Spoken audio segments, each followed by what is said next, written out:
Орой минь дарилжаач та өнөөдөр 10 сарын 3-ны өдөр уламжлалт ёсоороо 4 дахь өдөр учраас бид чарт анализ хамтдаа хийцгээе. За чарт анализ дээр энэ 7 хоногт өнгөрсөн 2 дахь хойш нэлээд олон өөрчлөлтүүд гарсан. За түүнийгээ дагаад би өөрийнхөө Elliott Wave-ийг давалгаагийн тоолсныгаа өөрчлөх шаардлагатай болсон. Тэгэхээр хамтдаа ямар хөдөлгөөнүүд өөрчлөлт орсон, одоо цаашдаа бас аль хослол дээр арилжааны боломж байгаа хамтдаа анализ хийгээд үзцгээе. Мэдээж бидний хамгийн ихний хослол бол Euro USD. Euro USD дээр юу болсон бэ гэх юм бол хамгийн сүүлд 1 2 3 4 5 давалгаа хийсэн байна. За түүнийхээ дараа эндээс ABC гэсэн иймэрхүү давалгааг үүсгэсэн байна гэж хэлж байсан боловч сүүлийн үеийн хөдөлгөөнүүд биднэрт арай өөр зүйлийг хэлж өгч байна. За тэр нь юу вэ гэхээр эндээс нэг иймэрхүү байдалтай эндээс ихээсээ ABC гэсэн flat pattern үүсгэсэн байж магадгүй шүү гэдгийг бид нарт бол зарлж хэлсэн. Өмнө нь бол бид нар чи ABC гэсэн pattern үүсгээд дээшээгээ 1 2 3 дахь давалгаан дээр арилжаанд ороод дээшээгээ 148 43 хүртэл харьяа гэж байсан боловч тэр маань арай өөрчлөлт орох шаардлагатай болсон. За тэгэхээр үүнийг бид ESL-ээр авсан байгаа. За тэгээд одоо цаашдаа яах вэ гэх юм бол мэдээч эндээс ихэлсэн A, B, C давалгаа бол A-тэйгээ нэлийн төхөж ойролцоо очно. За сүүлийн B давалгаа төгссөнөөс хойш C давалгаа дотороо 1 дахь давалгаа, 2 дахь давалгаа, 3 дахь, 4 дахь, 5 дахь гэсэн давалгаануудыг цаашдаа хийгээд явах болов уу гэсэн бодолтой бай.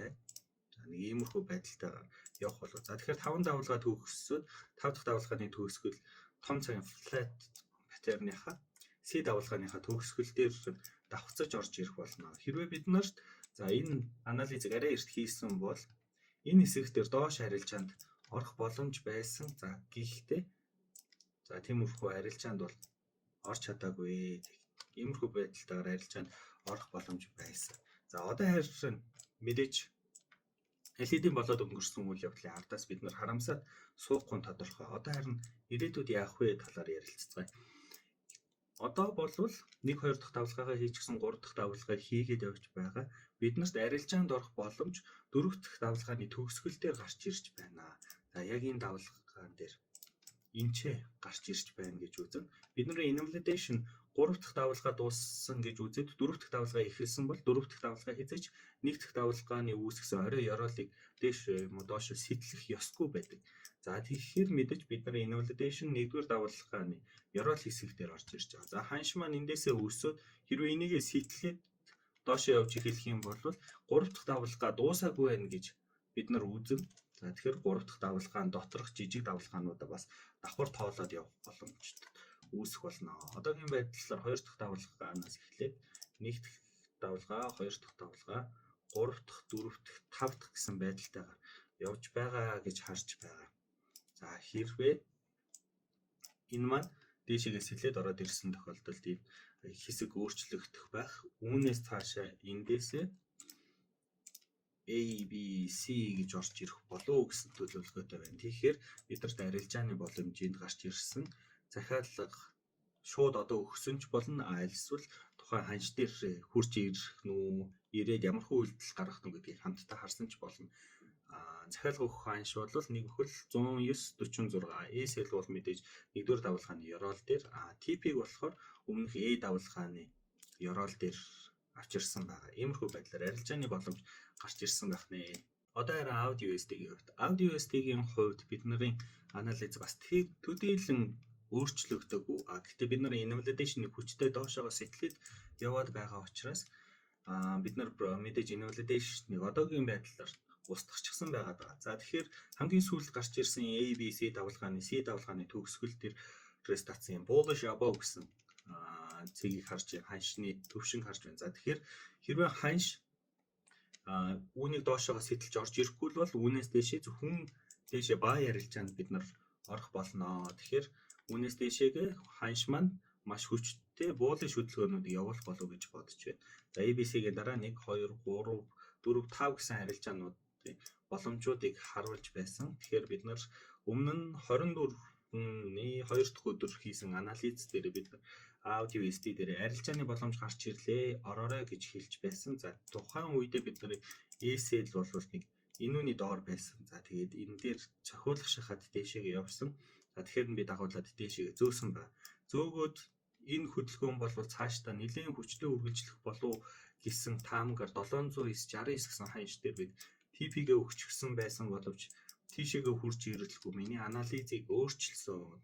Өөрчлөлтөө 5 дахь давалгаагаа хийж дуусгасан WXY давалгаануудыг хийсэн байдалтай байж магадгүй. За WXYXZ гэсэн юм баг зэргийн сунгалттай орж ирсэн extension орж ирсэн correction хөдөлгөөн байх магадлалтай гэж үзсэн учраас би энэ харилцааг одоогийн байдлаар break even болгоод за нэг 10 pip бол баг л ашиггүй гэсэн үг шүү дээ. Гэхдээ алдагдaltaгүй өнөөдрийн байдлаар хаачихсан байгаа. Ханш маань цаашдаа яаж үргэлжлэх вэ гэвэл энэ чэнэс дээшээ гараад X давалгаа хийгээд доошогоо Z давалгаа хийгээд төгсөх болов гэж бодож байна. Энэ хөдөлгөөн маань өөрөө Fibonacci retracement-ийн сүүлийн давалгаануудыг тоолоод үзэх юм бол за нэг 50-аас дээшээгээл байж магадгүй л гэж харж байна. Магадгүй хальтхан хишээгээ week орж ирээд буцаад дээшээгээ ч явж магадгүй. Ямар ч байсан одоогийн байдлаар бид энэ дээр ажиглалт хийх болно. Том цагаар харах юм бол дээшээгээ хүчтэй өссөн trend line үүсгээд trend zone үүсгээ явчихсан байгаа харж байна. Тэгэхээр эндээс ойлт хэрэг болов. Ойлт ирээд яг баталгаатай арилжааны боломж олдсон үед нь бид иймэрхүү байдлаар арилжаанд орж болно. За тэгэхээр хэрвээ иймэрхүү байдлаар арилжаанд орчих юм бол дараагийн арилжаа маань эхний таргет бол нэг 313 RR-тай, дараагийн таргет бол 8 RR-тай тийм үү. Арилжаанд орох боломж гарч ирж байна. Тэгэхээр дараа 7 хоногуудын анализ дээр үзэж байгаад бид нар илүү баталгаатай болсон үед нь арилжаанд орох нь байна. Одоо харин GBP/USD 45 минутаар харах юм бол энэ ч ер нь бол эндийн диагонал үүсгэсэн байдалтай байна. Эндийн диагонал нь 5 давалгаа маань энэ урагшаага хүчээ алдсан байдалтай, шахагдсан байдалтай иймэрхүү нэг дахь давалгаа, хоёр дахь давалгаа маань маш том, гурав дахь давалгаа нь багасаад 4, 5 руугаа улам багасаад иймэрхүү хавчигдсан байдалтайгаар дуустгаа. За ингэж дууссан бол доошоо сэтрээд за мэдээж ABC давалгаануудыг үүсгэх болно. 5-аас эхлүүлээд ABC. Одоогийн явж байгаа хөдөлгөөнийг би A давалгаа гэж үзсэн байгаа. За хэрвээ энэ A давалгаа маань одоогийн байдлаар энэ 4 дахь давалгааны ёроолыг доошоогоо сэтлэлгүй ч юм эсвэл энэ 50-61.82-ыг доошоо сэтлэхгүйгээр орох юм бол буцаж дээшээгээ өгсөх магадлалтай байна. За тэгэхээр буцаж дээшээгээ өгсөд хэрвээ энд B давалгааг дуусгасныхаа дараа C давалгааг хийж эхэлж байгаа гэдэг дохио өгөх юм бол энэ хөдөлгөөн маань 50 юм уу 61.8 хүртэл явна. За тэр дотроо сав давалгааныхаа нэгийг хийгээд хоёрыг хийгээд нэгийнхээ оройг ёроолыг доошоо сэтлэх үед нь бид нар арилжаанд орох боломжтой болох болно. За тэгэхээр энэ маань C дотроо мэдээж иймэрхүү 1 2 3 4 5 гэсэн юм давалгаануудыг хийх болов гэж бодож байна. Тэр үед нь бид нар иймэрхүү байдлаар арилжаанд орж болох нэ. Гэтэ мэдээж зөвхөн яг баталгаатай болсон үед энэ арилжаанд орно. За тэгэхээр ерөнхийдөө бол энэ дээр ч бас GBP/USD дээр ч гэсэн бид нар арилжааны боломж хүлээх нэ. За тэгээд GBP/USD дээр илүү их баталгаатай арилжааны боломж гарахыг хүлээн гэх юм бол баг зэрэг удна. Гэхдээ мэдээж төвчээр бүгдийг дийлдэг, ялан дийлдэг. За тэгэхээр энэ хөдөлгөөн маань ABC гэсэн хөдөлгөөнийг бүрэн гүйцэд дуусгасныхан дараа мэдээж дахин импульс хөдөлгөөнөө явуулах нь тодорхой байдаг. За тэгэхээр импульс хөдөлгөөн маань бас л адилхан 1 2 3 4 5 гэсэн давалгаануудаар явна. За тэр үед нь нэгдүгээр давалгаагаа хийж дуусгаа, хоёрдугаар давалгааг мөн адил хийж дуусгаад хэрвээ нэгдүгээр давалгааны эхэлсэн цэгийг доош сэтлээгүй тохиолдолд бид нэгдүгээр давалгаа импульс давалгаа эхэлсэн байна гэж аль бие усаар үүсэх болно. Хоёрдугаар давалгаа маань за тэгэхээр хоёрдугаар давалгаа маань энд дууслаа гэж бодох юм бол гурав дахь давалгаа доторх жижиг явж байгаа энэ сав давалгаан дотроо арилжааны боломж хүлээх нэ. Илүү баталгаатай болгохын тулд. За тэгэхээр сав давалгааныхаа нэгийн оройг дээшээ сэтэлсэн тохиолдолд бид арилжааны арилжаанд орох боломж гарч ирнэ. За тэгэхээр хамгийн ойр нь бол мэдээж өмнөх 5 давалгааны орой нэг 239 ар-аар ч юм уу тийм нэг иймэрхүү. Гэтэ мэдээж нэгдүгээр сав давалгааны нэгдүгээр орой хаана гарч ирэхийг бид нар одоохондоо мэдэхгүй учраас энэ ар-аар өөрчлөгдөнө гэдгийг анхаараарай.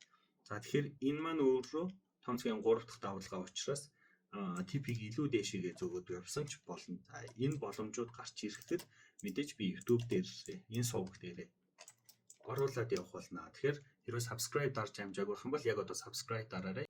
Одоо харин USDJPY. USDJPY дээр би уржигдэр буюу 10 сарын 1-ний анализ дээр арилжааны боломж гарч ирлээ гэж байсан. За үүнийхээ дагуу ч гэсэн би өөрөө орсон одоогийн байдлаар ингээд 100 PP SL зохиолчихсан байдалтай байж байна. За тухайн үедээ бид нарын invalidation цэг бол энд байсан. Invalidation цэгийг ханшмаг хүчтэй дэшиг сэтлээд гараад ирчихсэн учраас би одоогийн байдлаар энэ бол иймэрхүү байдалтай ABCD гэсэн triangle дүрс үүсгэсэн болов гэж үзээд байна. Triangle дүрс. За тэгэхээр triangle дүрс үүсгэсэн. Тийм учраас A давалгаа, B давалгаа, C, D давалгааг хийх гэж оролдож байна. C давалгаа дотроо цаашдаа үргэлжлүүлээд эндээс иймэрхүү байдалтай гарч юм уу тий. Унах магадлал өндрөө. Тэгэхээр ингээд унсан бол дээшгээ бас явна. Яг энэ хэсэг дээр бид нар арилжааны боломж ямархуу байдалтай гарч ирэх нөгөө тэр үнийг хамтдаа дараагийнхаа бичлэгүүдээс үзэх болно. Өнөөдрийн байдлаар ер нь SL зогсон арилжаанууд олон байгаа. Хүлээлтэнд орсон арилжаанууд ч байгаа. Бас яг цэвэр арилжааны боломж гарч ирсэн ч гэсэн бас хүлээх шаардлагатай пэрүүд ч гэсэн байгаа учраас бичлэгээ дуустал нь үзээрэй. Одоо харин USD CHF. USD CHF-ийн хувьд дээрээс орж ирсэн 1 дахь давалгаа, 2 дахь давалгаа энд орж ирсэн байдалтай. За 3 дахь давалгаа энд орж ирсэн.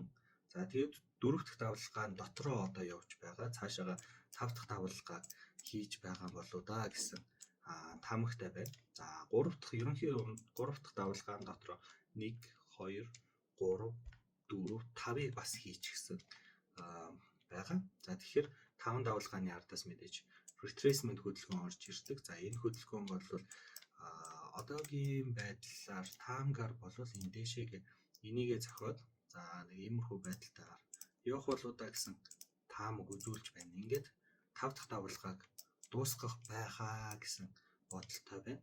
Өмнө нь бид нар за энэ дээр нэг арилжаанд ороод SL зохиулчихсан явж байгаа. За тийм учраас дараагийн энэ орой дээр хурж ирэхийг нь бид нар одоо хүлээхээр миний хувьд бол хүлээн гэсэн бодолтой байгаа.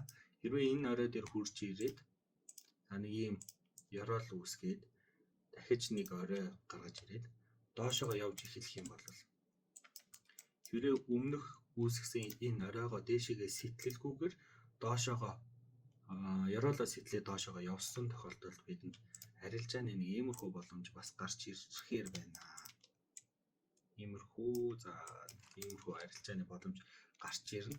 За байдлаасаа харж байгаа өмнөдийгээ сунгаад бүр доошоо 5 дахь давалгаа хүртэлж явуулах магадлал бол байгаа гэх юм бол мэдээж RR илүү өндөр болно. USD CHF хувьд дахиад л бид нар хүлээх болов даа гэсэн байдалтай л байна. Одоогийн байдлаар харах юм бол эндээс ихэлсэн давалгаа маань эндээс 1 2 3 4 энэ дэр 4 дахь давалгаа, том 4 дахь давалгаа дээр 5 дахь давалгаа маань ингээд дуусах байхаа гэж хүлээлттэй байна. Одоогийн байдлаар мэдээж 1 2 3 4 давалгаа явчихсан. Хамгийн сүүлийн 5 давалгаа дээр ялангуяа ийм ойрхон байхад бол арилжаанд орно гэдэг бол маш эрсдэлтэй. Тэгэхээр доошоогоо хөдөлгөөнө том цагийнхаа импульс хөдөлгөөнийг 4 цагийн импульс хөдөлгөөнийг 5 дахь давалгаан дээр бид нар арилжаанд орох юм бол нэгт RR өндөр, хоёрт арай эрсдэл багтай арилжааны боломж гарч ирэх болно. Тэгэхээр USD CHF мөн хүлээх болно. Одоо харин USD CAD-ийн хувьд 4 цагаар харах юм бол доошоо trend line гэдэг үүсгээд унаад явж байгаа 4 цаг дээрээ. За одоогийн байдлаар 1 дахь давалгаагаа хийчихсэн. 2 дахь давалгаа энд дуусч байна уу да гэсэн бодолтой байна.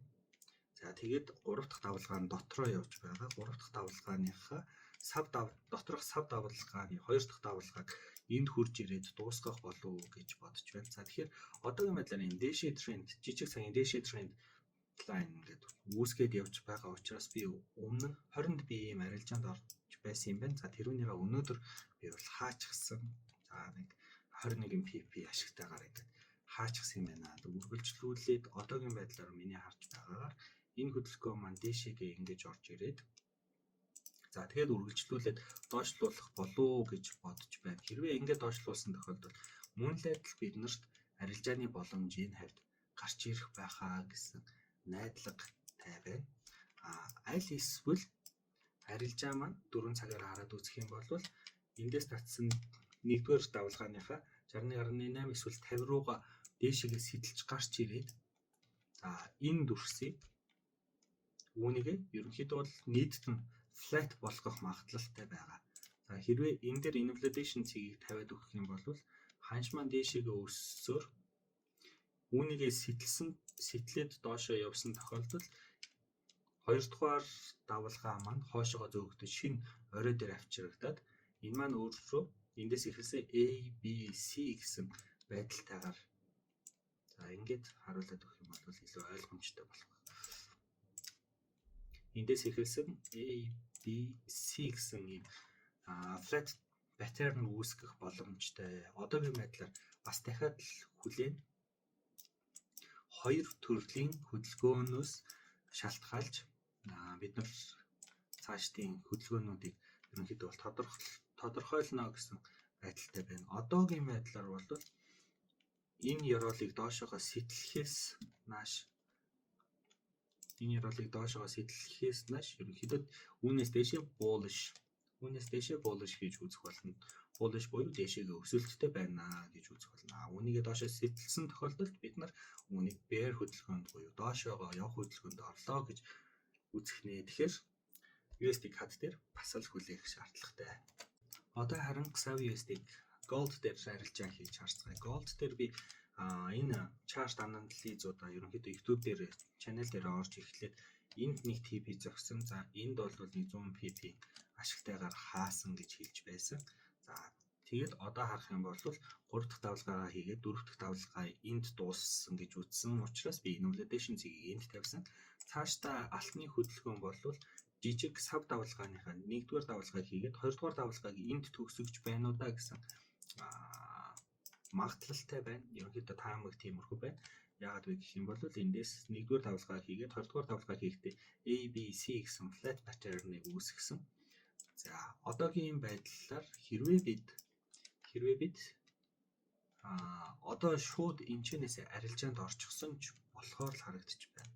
За SL-ийг бол invalidation цэг дээрээ тавиад target-ийг бол би энэ дэшегээ 20720 хүртэл харж байгаа.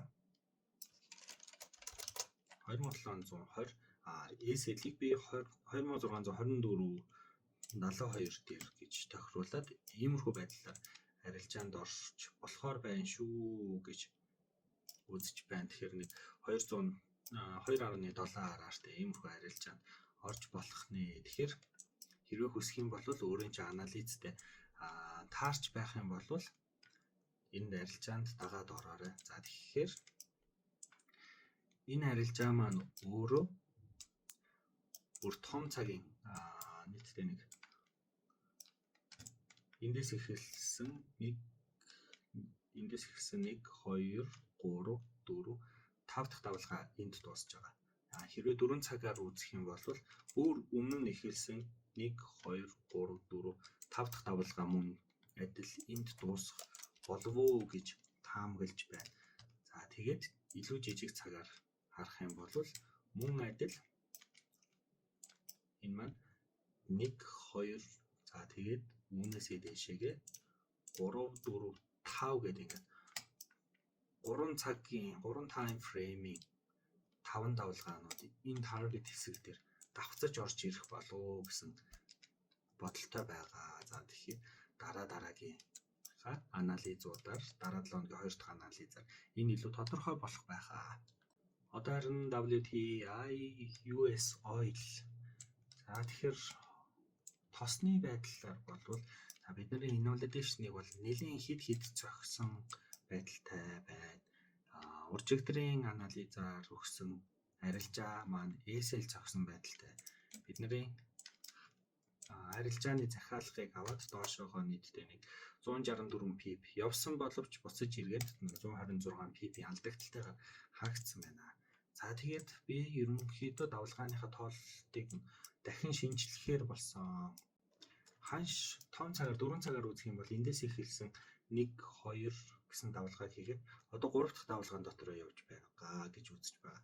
Яагаад гэх юм бол ханш маань аль хэдийн 1-р давалгааныхаа үүсгэсэн ёроолыг дээшээгээ сэтлээд ороод ирчихсэн учраас үүнийг би том цагийн 3 дахь давалгаа гэж үзэж болохгүй. Үүний доотлолын хөдөлгөөн гэх юм бол мөн адил эндээс 2 дахь давалгааны төгсгөлөөс эхлээд 1 дахь давалгаа, 2 дахь давалгаа, үүнээс цаашаага мөн адил 3 дахь давалгаан дотор явж байгаа. Яагаад гэвэл бас л адилхан шалтгаанаар 1 дахь давалгааны ёроолыг дээшээгээ сэтлээд гараад ирчихсэн учраас үүний дотор талын жижиг давалгааг хамтдаа харцгаая. За 2 дахь давалгаанаас хамтдаа эхэлсэн. Эндээс 1 дахь давалгаа, 2 дахь давалгаа, 3 дахь, 4 дахь, 5 дахь гэсэн давалгаанууд хийчихсэн байна. Яагаад гэх юм бол энэ 1 дахь давалгааныхаа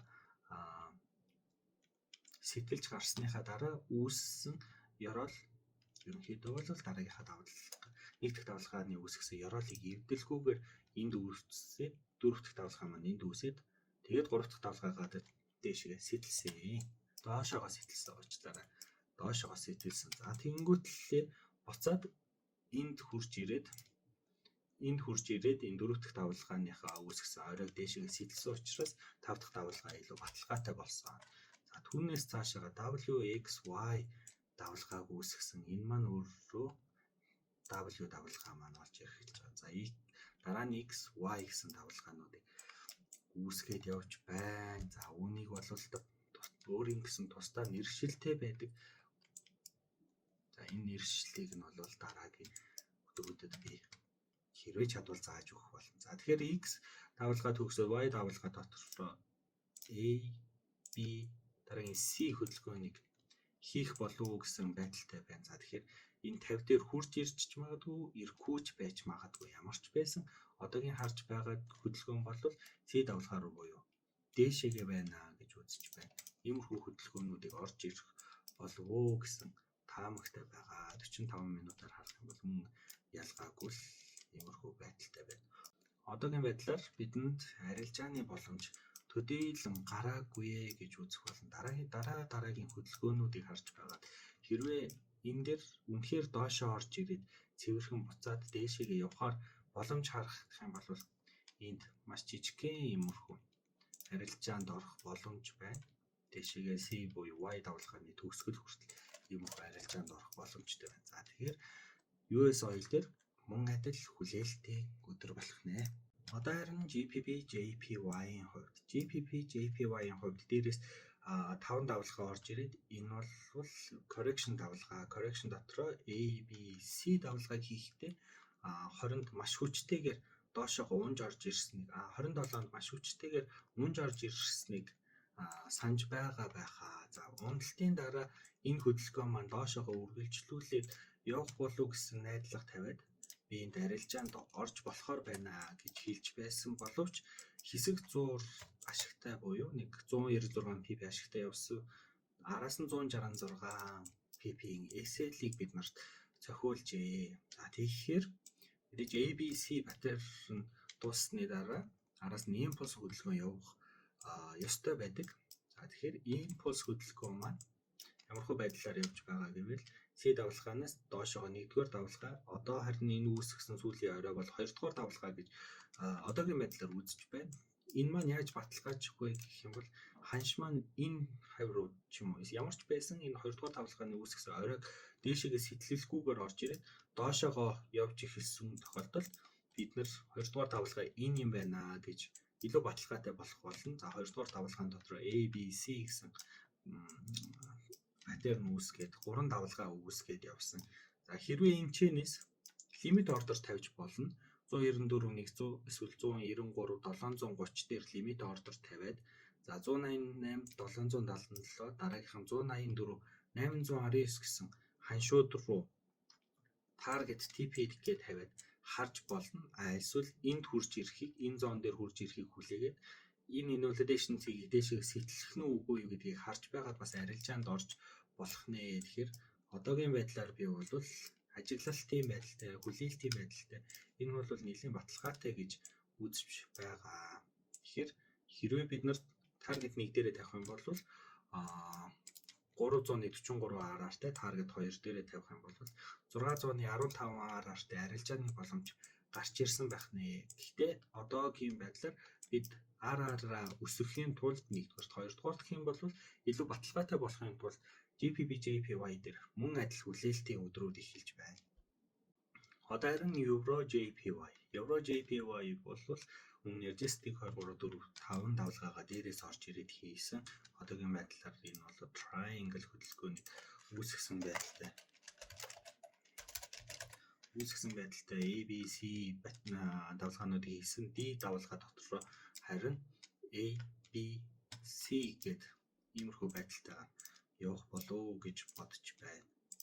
За тэгэхээр одоо харин бид нар яах вэ гэх юм бол энэ маань мөн адил энд арилжааны захиалга өгсөн боловч бас ESL зохиулсан арилжаа болсон байна. 30 pb ESL зохиулсан энэ дээр.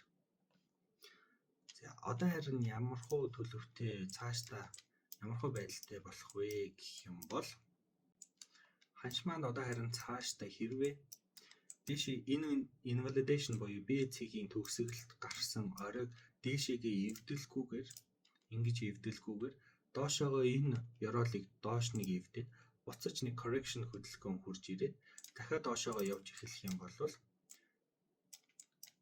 энд байгаа C буюу жижиг цагийн C давлгаа, том цагийн D давлгааг дуусгахаар нэлээд хүчтэй доошоогоо уналт орж ирэх болов гэсэн найдвартай байна.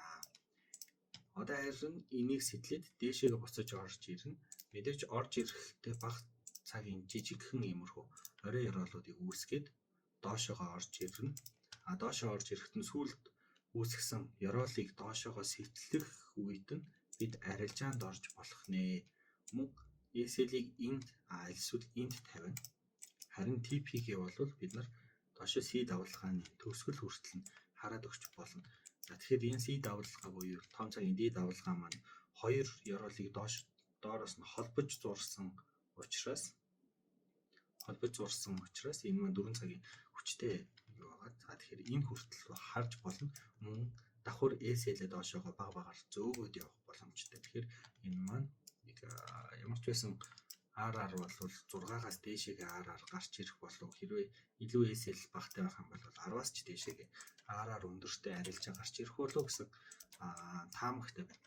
Тэр хүртэл бид үүний хөдөлгөөнийг цаашдаа бас дахиад хүлээх шаардлагатай болж байна. Өнөөдрийн 10 сарын 3-ны чарт анализ таалагдсан гэж найдаж байна. Таалагдсан бол лайк, за мөн ямар ч нэгэн зүйл асуухыг хүсэх юм бол ялангуяа Elliott Wave swing арилжааны талаар асуух хүсэх юм бол доор комент хэсэгт бичиж үлдээгээрэй. Өнөөдөр бол хүлээлтийн өдөр, дараагийн өдөр ч гэсэн биднэрт арилжааны боломж гарч ирээгүй хүлээлтийн өдөр болж таарлаа. Тэгэхээр ESL-үүд бол цохигдсон, арилжаанд бол ESL бол салшгүй нэг хэсэг нь огт ESL зохихгүй байна гэж байхгүй.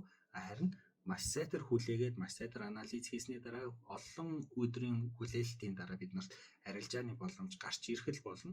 Тэрэн дээрээс бид нар арилжааныхаа алдагдлуудыг нөхөөд дээрээс нь илүү ч их ашиг хийх боломж гарч ирэх болно. Хэрвээ Elliott Wave Theory-г хамтдаа сураад swing арилжаанд хамтдаа орох community хэрэгтэй байгаа бол community-г элсхийг хүсэх юм бол бүх линкийг би доор комент хэсэгт оруулсан байгаа. Комент хэсэгт байгаа линкүүдээр дараад ороход л болно. Тэгэхээр дараагийн чарт анализаар дараагийн 7 өдрийн 2 дахь өдрөөр уулзцгаая. Бай бай.